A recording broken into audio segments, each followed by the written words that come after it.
ప్రార్థన, ప్రతిరోజు ప్రార్థన కూడిక ఈ విధంగా. హల్లెలూయా. ప్రతిరోజు ప్రార్థన కూడికే జరుగుతుంది. ప్రతిరోజు ప్రార్థన చేసుకుంటూ ఉన్నారు వాళ్ళు. యేసయ్య చెప్పినటువంటి మాట, మీరు వెళ్ళి మీరు ఎక్కడైతే బస చేస్తున్నారో అక్కడ ప్రార్థన చేసుకుంటూ ఉండమని చెప్పాడు శిష్యులకి. వీళ్ళు వెళ్ళి చక్కగా ఆ బస చేస్తున్నటువంటి ఆ మేడ పైన ఆ స్థలంలో ప్రార్థనలు చేసుకుంటూ ఉన్నారు. దేవునికి స్తోత్రం. వీళ్ళు ప్రార్థన చేసుకుంటున్నప్పుడే పరిశుద్ధాత్మను పొందుకున్నారండి అక్కడ. దేవునికి మహిమ కలుగునుగాక. అంటే మేడ పైన నువ్వు ప్రార్థన చేస్తే నీ జీవితంలో దేవుడు కార్యాలు చేస్తాడు. ఎక్కడ? మేడ పైన. ఇక్కడ ఒక మాట చూస్తున్నాం చూడండి. వారు పట్టణంలో ప్రవేశించి తాము బస చేయుచుండిన మేడ గదిలోనికి ఎక్కిపోయిరి అనే మాట చూస్తున్నాం చూడండి. దేవునికి స్తోత్రం. ఆ మాట నాకు పరిశుద్ధాత్మ దేవుడు ఏమి నేర్పించాడంటే ఎక్కిపోయిరి. అక్కడ ఒకసారి ఆలోచన చేయమంటే ఆలోచన చేస్తే, ఎక్కటం అనేదండి, ఒక మెట్టు ఎక్కటం అనేది ఆత్మీయ స్థితిలో ఎదగటానికి గుర్తుగా ఉంది. దేవునికి స్తోత్రం. మేడ అనేది పైగా ఉంటుందా కిందకు ఉంటుందా? మేడ అనేది పైన ఉంటుందా కింద ఉంటుందా? పైగా ఉంటుందా? మేడ అంటే ఎక్కాలి కదా పైకి. స్తోత్రం చెప్పండి. నువ్వు ప్రార్థన చేయటానికి ఎక్కాల పైకి, నువ్వు ఆరాధన చేయటానికి ఎక్కాల, దేవుణ్ణి స్తుతించడానికి ఎక్కాల, ఆత్మీయతలో ఎదగాల, ఎదుగుతూ ఉండాల. అది దానికి సాదృశ్యం. దేవునికి స్తోత్రం. మేడ గది అంటే దేవునికి ఎందుకు ఇష్టం అంటే, మేడ గది మీద దేవుడు ఎందుకు అద్భుతాలు చేయించాడంటే ఆత్మీయతలో ఎదగటానికి ఒక సాదృశ్యం మేడ. అందుకని మేడ మీద ఉన్న స్థలంలో దేవుడు చాలా అద్భుతాలు చేశాడు. హల్లెలూయా. అక్కడ వాళ్ళు ప్రార్థన చేస్తుండగానే పరిశుద్ధాత్మ దేవుడు దిగాడు. హల్లెలూయా. ఎడ చెప్పండి హల్లెలూయా. ఇది కానీ తీసుకుంటే మేడ గదిని ఎవరు కూడా నిర్లక్ష్యం చేయరు. మేడ స్థలాన్ని ఎవరు నిర్లక్ష్యం చేయరు. రోజులో ఒక్కసారన్న మేడ పైకి వచ్చి ప్రార్థన చేస్తారు. హల్లెలూయా. దేవుణ్ణి స్తుతిస్తారు. ఈ రోజు నుంచి నాతో సహా మనందరం అలా చేద్దాం గాక. ఏం చేద్దాం? మేడ మీదకి వచ్చి, అసలు మేడ మీద మొక్కలు, అసలు ఆ స్థలం ముఖం ఎప్పుడన్నా చూస్తున్నాం మనం? ఒక నెలకు ఒకసారన్నా చూస్తున్నావా? చెప్పండి. మేడ మీదకెక్కి నెలకు ఒకసారన్నా స్థలం ముఖం చూస్తున్నావా? ఎలా ఉంది అసలు, నా మేడ ఎలా ఉంది, పైన ఎలా ఉందన్న చూస్తున్నావా? ఏదో ఆ ప్రార్థన పెట్టుకున్నప్పుడు వెళ్తాం, లేకపోతే ఇప్పుడు ఆ గుడ్లు ఆరేయటానికో దేనికో వెళ్ళామా, 5 నిమిషాలు ఆరేసామా, కిందకి దిగామా, అంతే. అవునా? అసలు మేడ పైకి వెళ్ళగానే యేసయ్య చేసిన అద్భుతాలు ఈ రోజు నుంచి మీ అందరికీ గుర్తుండునుగాక. ఎడుగు చెప్పండి హల్లెలూయా. మేడ మీదకి ఎక్కగానే ఈరోజు వర్తమానం మీకు గుర్తుకు రావాలంతే. అమ్మో, మేడ మీద మేడ మీద ఉన్నటువంటి స్థలంలో ఎన్ని కార్యాలు చేశాడు యేసయ్య అని గుర్తుకు రావాలి మీకు ఈ రోజు నుంచి. మేడ మీదకి ఎక్కగానే మీరు గొడ్లారేయటానికి ఎక్కండి, లేకపోతే పప్పులు ఆరబెట్టుకోవటానికి ఎక్కండి, దేనికన్నా ఎక్కండి, కానీ మీరు ఎక్కగానే యేసయ్యను స్తుతించండి అమ్మా. దేవునికి స్తోత్రం. మీరు ఎక్కారు మేడ మీదకి, ఆత్మీయతలో ఎదిగారు, ఎదుగుతున్నారు, ఎదగాలి. సాదృశ్యంగా ఉంది. మీరు ఎక్కినప్పుడు ఎక్కగానే, అయ్యా నాకు ఈ మేడ మీద మేడ లోపలుండే కృపనిచ్చావు, ఈ మేడ మీదకి ఎక్కే కృపనిచ్చావయ్యా, నీకు స్తోత్రాలయ్యా, నీకే స్తోత్రాలు ప్రభు అని ఆరాధన చేయండి దేవుణ్ణి. దేవునికి స్తోత్రం. ఎక్కిపోయిరి. ఆత్మీయతలు ఎదగటానికి అది సాదృశ్యంగా పరిశుద్ధాత్మ దేవుడు నేర్పిస్తూ ఉన్నాడు. కాబట్టి వారు మేడ స్థలంలో ప్రార్థన చేసినప్పుడు, ఆరాధన చేసినప్పుడు, దేవుడిని స్తుతించినప్పుడు పరిశుద్ధాత్మ దేవుడు వారి మధ్యలోనికి మొట్టమొదటిసారి ఈ భూమి మీదకు వచ్చినట్లుగా మనం చూస్తున్నాం. దేవునికి స్తోత్రం. హల్లెలూయా. ఇక పరిశుద్ధాత్మ దేవుడు వచ్చిన తర్వాత ఎన్నో అద్భుతాలు, ఎన్నో ఆశ్చర్య కార్యాలు పరిశుద్ధాత్మ దేవుడు జరిగించాడండి. చాలా అద్భుతాలు జరిగించాడు. వారు ఆ సేవ చేస్తున్నటువంటి ప్రాంతంలో చాలా అద్భుతాలు జరిగించాడు. ఆ అద్భుతాలలో మనం ప్రభునందు ప్రియులారా ఒక అద్భుతం చూస్తాం. మేడ మీద పరిశుద్ధాత్మ దేవుడు చేసినటువంటి ఒక గొప్ప అద్భుత కార్యం చూస్తాం. చూడండి, మనం అపోస్తలుల కార్యముల గ్రంథం 9వ అధ్యాయం చూడండి, 36, 39 వచనాలు చూడండి. అపోస్తలుల కార్యముల గ్రంథం 9వ అధ్యాయం అందరు చూడాలి మాట. యొప్పేలో తబితా అను ఒక శిష్యురాలు ఉండెను. ఆమెకు భాషాంతరమున దొర్కా అని పేరు. ఆమె సత్క్రియలను ధర్మకార్యాలు చేస్తుందామా చేసి ఉండెను.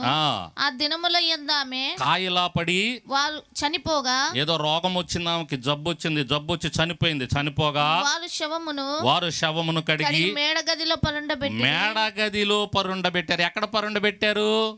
వాళ్ళకు కూడా మేడ ఉంది యొప్పేలో.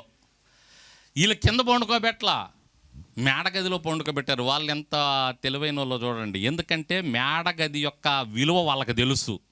మీకు అర్థమవుతుందో లేదో మేడ యొక్క విలువ.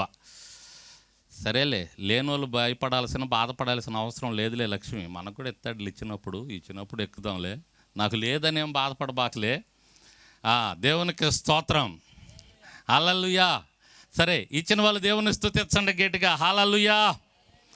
సరే, వీళ్ళు ఎంత తెలివైన వాళ్ళు అంటే, ఇప్పుడు శవాన్ని ఎక్కడ పెడతారు చెప్పండి? అది అర్థమైందా మీకు? చనిపోగానే ఇంట్లో ఎవరైనా శవాన్ని పెడతారా? అసలు ఇంటి పైకి ఎక్కిస్తారా? చెప్పండి. ముందు బయటకు పెట్టండి. ఓ టెంట్ తీసుకురండి. టెంట్ తీసుకొచ్చి ఎదురున్న స్థలంలో, లేకపోతే రోడ్డు మీద. అది పరిస్థితి. చనిపోతే వీళ్ళేనండి ఇంటి పైకి తీసుకెళ్ళారు. నాకు అర్థం కాల అక్కడ. ఏంటి ప్రభువా, వీళ్ళు ఇంటి పైకి తీసుకెళ్ళి మేడగదిలో పడుకోబెట్టారేంది శవాన్ని అంటే, వాళ్ళకి ఆల్రెడీ తెలుసు మేడ స్థలం యొక్క విలువ, మేడ మీద ఉన్నటువంటి గది యొక్క విలువ వాళ్ళకు తెలుసు. ఇక్కడికి తీసుకెళ్తే దేవుడు కార్యం జరిగిస్తాడు. అది ఆ విశ్వాసం ఉండాలండి మనకి. మేడ మీద ఉన్న స్థలం అంటే సాదాసీదా విషయం కాదు, ఆషామాషి స్థలం కాదు. మేడ మీద ఉన్న స్థలం ఇదొక అద్భుతం. దేవునికి స్తోత్రం. అసలు ఇలా ఆరాధన జరుగుతుంటే దేవుడు పరమందు తొంగి చూసి మనల్ని ఆశీర్వదిస్తుంటాడు. గట్టిగా చెప్పండి, హల్లెలూయా. ఎంత గొప్ప విషయమో చూడండి.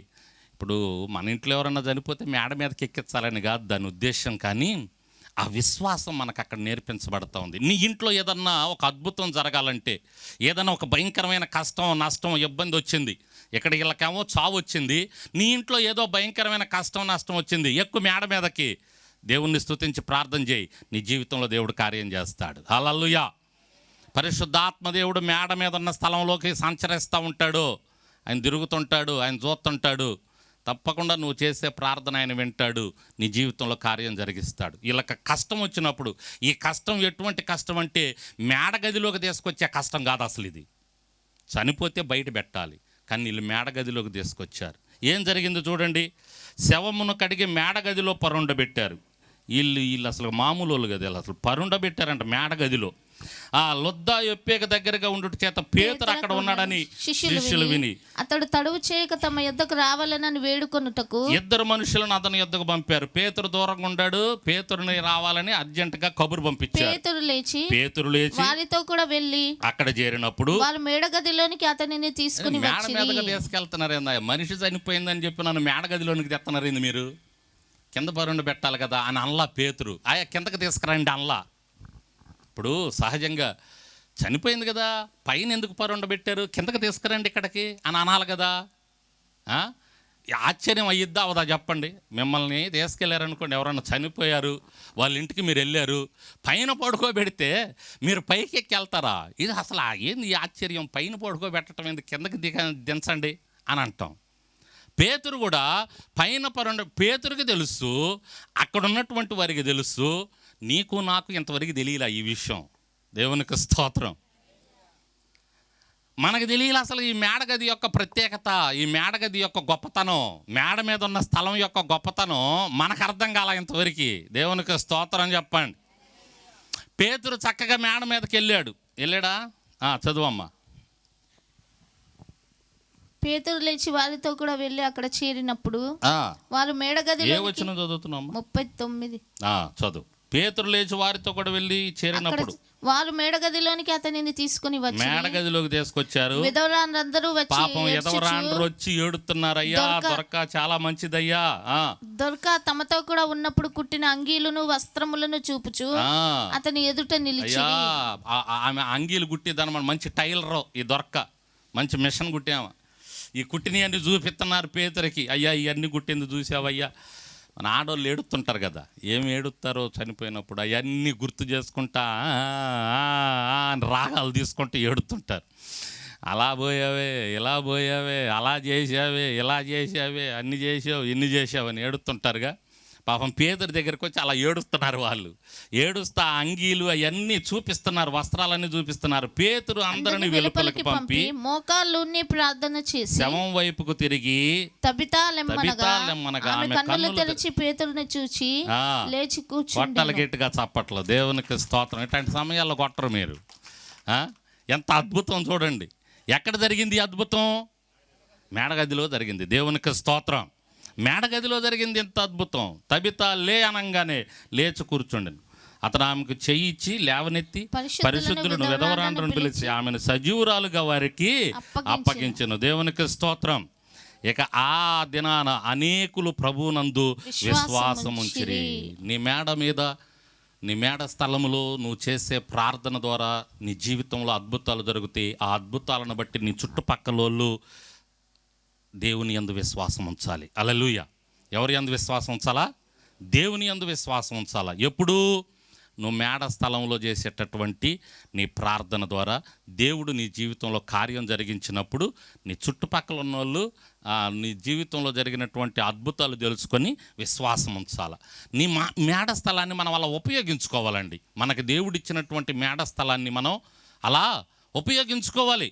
అలా ఉపయోగించుకొని మనం దేవునికి ఆరాధన చేయాలి, దేవుణ్ణి స్తుతించాలి. దానికి మనం మేడ స్థలాన్ని మనం ఉపయోగించాలా. దేవునికి స్తోత్రం.